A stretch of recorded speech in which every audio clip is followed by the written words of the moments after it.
At the moment, in a lot of ways, I am thriving. I've got a decent job. Yes. I work from home. Yeah. I get to live in Sydney again. Yes. I might not own the house I'm living in, but it's a great little two-bedroom granny flat. It's got enough of a yard for my dog. Yeah. I get, Beautiful. I get to stay home and take care of my dog. While I'm not trying to create a comfort zone for myself, there is still a lot of good where I am right now and what I'm doing. I still have a bit of a buffer between me and dire circumstances. Yeah. I mean, it might not be perhaps where I aspire it to be, but I'm still thriving right now. Welcome to Steal Success. Interviews with felons of Flourishing about how they stole thriving lives from the authorities of conformity, comfort and fear. I'm Rob Farquhar, your host, and in each chat I'll find out how my guest made the bold moves that most people avoid, so that the rest of us can break out of our comfort zones, grift the rules of polite society, and think a little more criminal. Let's get stuck in. Hi folks, it's your host Rob here. In this episode, I'm doing something a little bit different. I know, shocking, I'm barely a handful of episodes into the podcast and I'm already changing things up. Well, there's no broad change to the overall format of the show. Sonia said that she would actually like to interview me. I thought, why the hell not? Now, Sonia is actually the second person to ask to interview me for an episode of Steal Success. The first one was Daniel Hetralezis. My chat with him is going to be coming up, and then I will post the chat that he did with me afterwards, and both of them are full-on episodes and about an hour long, but I thought I would run this one first because what Sonia did was use my own standard questions for the show to interview me, and I think they make a better kind of starting point for what I am, who I am, what I am about, and what I want out of this show. Whereas the chat with Dan and the questions he asked me were definitely great, but they were a little bit higher level, a little bit more aspirational, and a bit of a deeper dig into who I am, and perhaps even were a little bit more uncomfortable as a result too. And here we go, folks. Here is my guest, Sonia, interviewing me for Steal Success. Enjoy. Hi, we are here with Rob today, and he's going to tell us a little bit about his little podcast journey and why he loves to do it.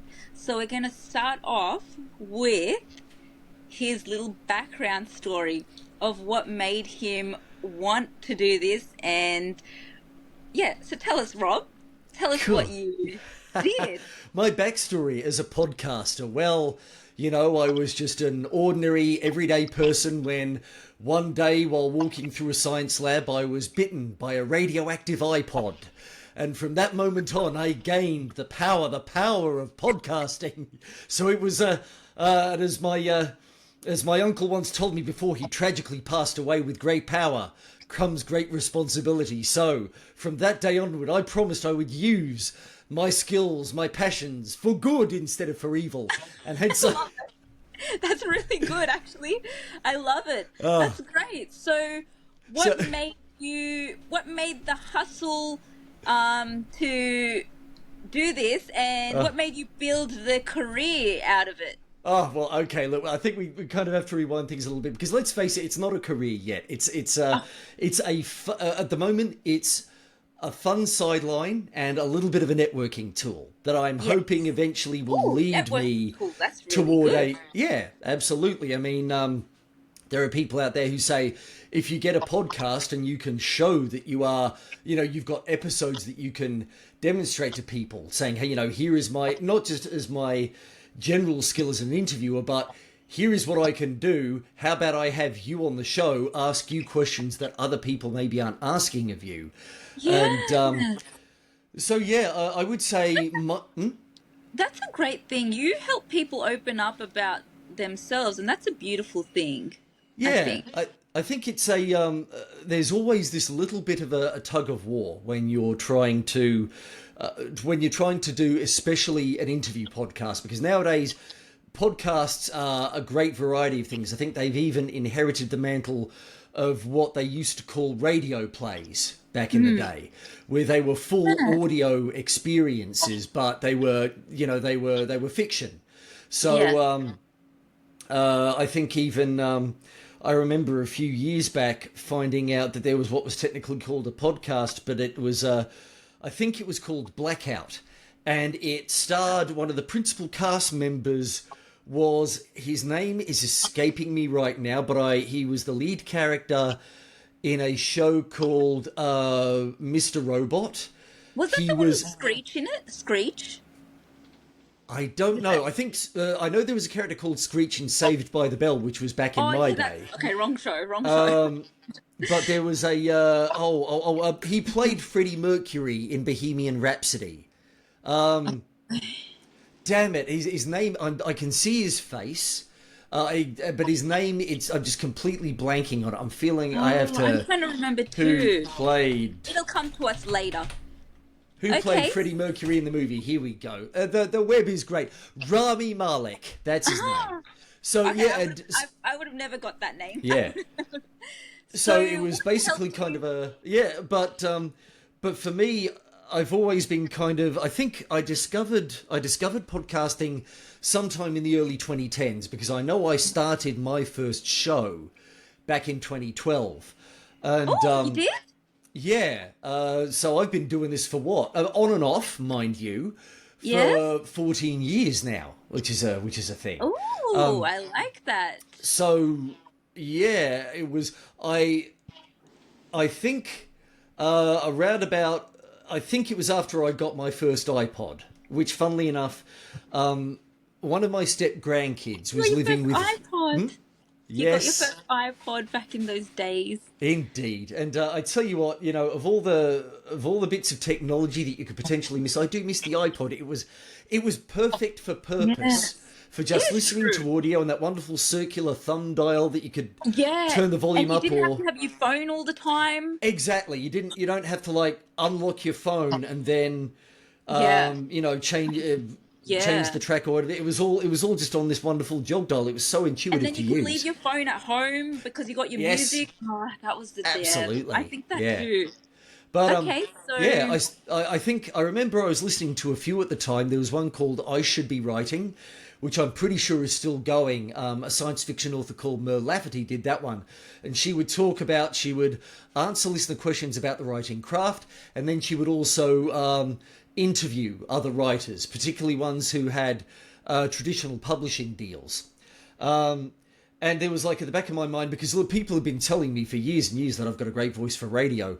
And I kind of had this idea, maybe I could give it a go. I think I had a writing website, which I called Get Writing Rob Farquhar, because I had this idea I wanted to be a writer. Yeah. And when I started the podcast, I called it Get Talking Rob Farquhar, and it was a little bit of me just talking about where I was at and a little bit of me reading out the things that I'd written. And then one day, I remember I was talking with a friend of mine. I was living in Cairns at the time, and he was still in Sydney. He's now gone. He's moved to Queensland in the meantime. About where he was at life and how he had he was supporting his lifestyle basically through his own IT service business. And all of a sudden the idea just popped up in my head. I ought to interview this guy for a podcast about how he's turned his interest in IT and his passion into something that pays all his bills. I think at the point was he'd gone back to university and he was paying for it on his own dime through the money he was earning through his own business. So I thought, I've got to talk with this guy. And I did an episode of that, and I think that was technically episode 4 or 5 of Get Talking Rob Farquhar. And once I was done with that, the penny dropped, is that this is the thing that my podcast ought to be about. I ought to be talking with people about the things they love doing. And that started the Paid to Play podcast. And that ran for 5 years, and I got, in the end, 123 episodes of it. Oh, wow.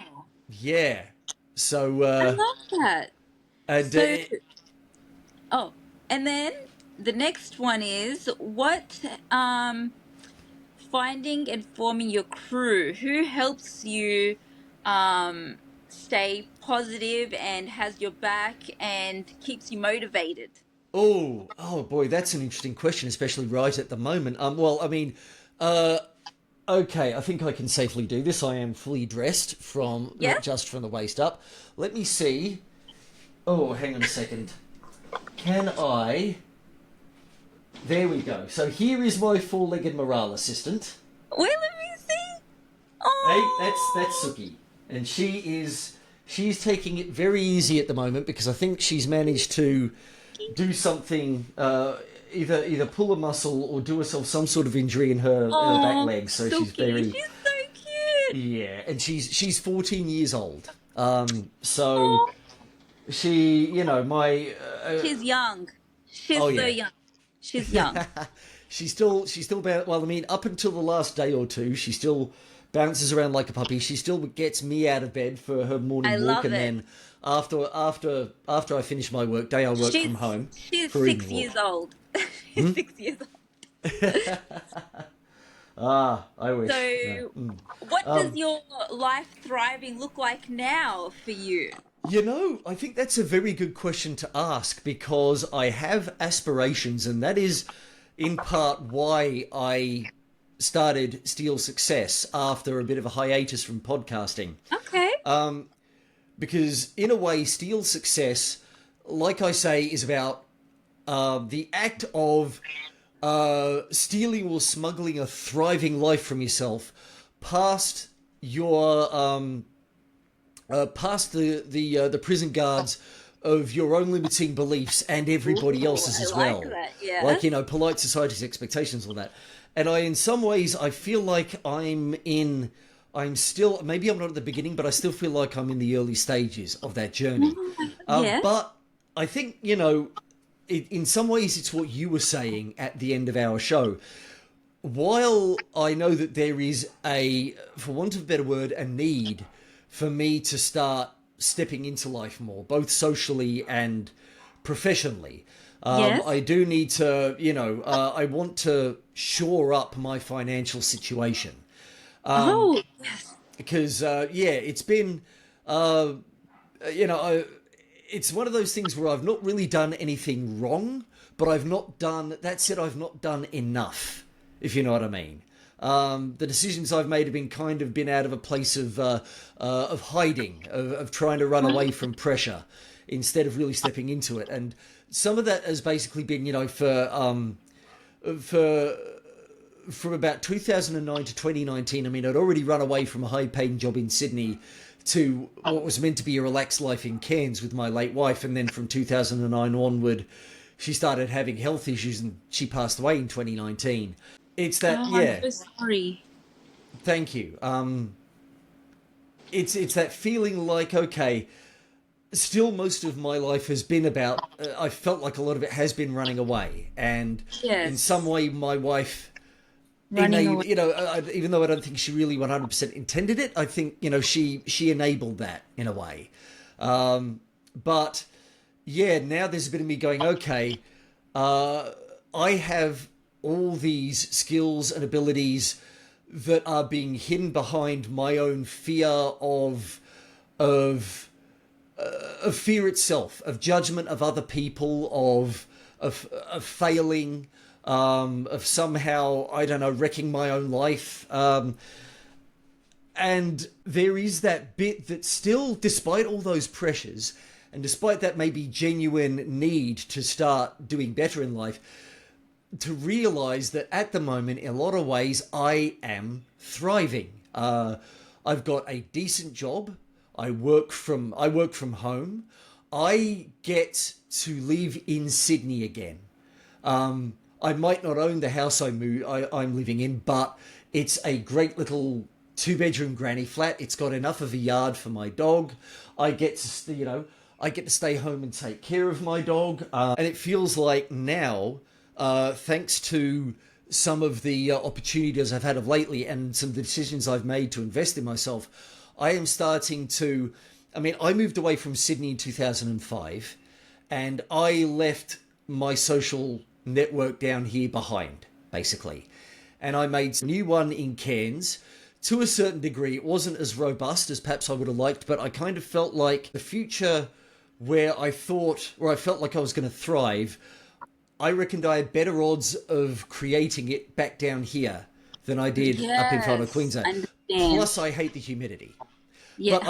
But even though there is stuff I need to do, I'm down here. I'm back down here again, and I am starting to rebuild those social circles. I mean, as you got to see the Heirloom event on Saturday night. That was great. I loved it. That was amazing. And I met some amazing people actually. I'm very glad of that. Yeah, but if I can harp on about that a little bit more, it's like forming a connection with Francesca, the main organizer of it, getting to know half the people who were there. The fact that another new connection of mine, a lady named Lily, who unfortunately wasn't at Heirloom, put me onto Francesca, so I'm getting people who are putting me, who are introducing me to other people. The lads that I'm meeting through this kind of male-oriented networking course that I'm doing, which is called Men of Action, so naturally it's got a bit of a masculine bent, I've been helping them, like I told you before we started on the chat. Trevor, who again I know through Men of Action, we're getting together tonight to help improve our interpersonal skills by doing some man on the street videos. It's that balance about the bit of me that is worried about the future, and the bit of me that is going, okay, while I'm not trying to create a comfort zone for myself, there is still a lot of good where I am right now and what I'm doing. I still have a bit of a buffer between me and dire circumstances. And I am genuinely, it might not be perhaps where I aspire it to be, but I'm still thriving right now. Okay. And that's a bloody good thing. That's amazing. I love that answer. Yeah. And where would you like to see yourself? Like your future ambitions? Oh boy. Well, that is an interesting thing because I actually had a chat with my coach in Men of Action yesterday about this, because we're sort of in a bit of an evaluation point with the course. And, we talked about all the achievements and all the things that may be holding me back and where I would like to go. Let's see. I mean, I've got a few aspirational things. I would like to... I've told a lot of people about this. So back in 2015, back in Cairns had its first and so far only pop culture convention, which is called Tropicon. And because I was doing paid to play at the time, I kind of had a bit of a... and I used to hang out at the local comic book store. The guy who ran it and I wound up being pretty bloody good mates. So I got an in with the organizer of the convention, and then he said, he turned around to me and said, "You know what, Rob, my convention needs an MC. I want you to be it." And it was, we didn't have really any idea what we were doing, but we worked it out, and it was fun. And I have a bit of a taste for getting up in front of people and telling them what's coming up next. And I even did 2 panel shows at that convention, which was also great. So, maybe doing something like that, maybe at the International Convention Centre in Sydney, maybe hosting an event of my own. And a thought I've had recently is maybe, because I enjoy podcasting so much, and I do even enjoy like the editing and the review process, even though at some point I'm gonna have to start paying somebody else to do some of it to free up some of my own time. But when I can get the money, but this idea of maybe I start my own podcast consultancy business. It's like it's the strongest, at least in terms of between my own ears, business idea that I think I've had in a while. But if there is one aspirational goal for my life, I think if someone were to say, like, overall of that, what would I consider a thriving life? I would consider, for me, a thriving life would be one where I was so unconcerned about money, and not delusionally unconcerned, because I was earning enough of it and had set my lifestyle such that I'm good. I think my coach and I even talked about sort of Lamborghinis as an example, and I'd be saying, I don't think I want a Lamborghini. It's like, mate, don't cut yourself off from wanting a Lamborghini until such time as you wind up in a situation in life where you can get a Lamborghini, or you can even try a Lamborghini. And then, once you've experienced the Lamborghini, you know whether it's not for you. But I think I would rather have a lifestyle where I could, on a regular basis, get my friends, the people who are important to me, together, as many of them who could be there in one place at one time, and just go, folks, don't, however you can get here. But once you're here, don't worry about food. Don't worry about drink. Don't worry about comfort. Just have a good time. That's so beautiful. Spend time with everyone else is here. Whether it's to network, or whether it's just because you want to meet new people and enjoy their company. Yes. That's what I want. That's what, that would be, beautiful. I love if it would that. be like, aside from anything else, it would be like if I had that and I knew I could do it on the regular, I would be like, I've got a sweet fucking life. This is a sweet fucking life, regardless of what I was driving, regardless of where I was living, as long as, everything else is reasonably frictionless, and I'm living with exciting challenges. Otherwise, it's that good kind of stress where it's growing pains, not fear of catastrophe pains. You know what I mean? Not shrinking. Yeah, growing pains instead of shrinking pains. That's what I want out of life, and that's what I want for everybody else as well. I love that answer. And now for the last question, what's some advice that you can give to other people out there? Which I kind of I think people bandy it around a lot, and I'm sure it's got some utility, but I think instead have the mindset of try it before you buy it. And it's like okay, yes, that's true. And although I do still rephrase that a little bit myself, try it before you buy into it, where it is a new identity that you want for yourself. Like, you want to see yourself with a six-pack abs, but you don't. But you look at yourself. I mean, let's face it. I'm a skinny bugger. I'm not. I'm not overweight, but I don't have great muscle tone. But so if I were to try and sell myself mentally on being, broad shoulders, six-pack abs, that kind of thing, I just look at myself in the mirror going, I can't buy it. How can I buy that? That's not me. But I can try something. Yes. I can try a push-up. Yes. I get Dinnerly boxes twice a week. So, and, it's a recipe ingredient delivery service.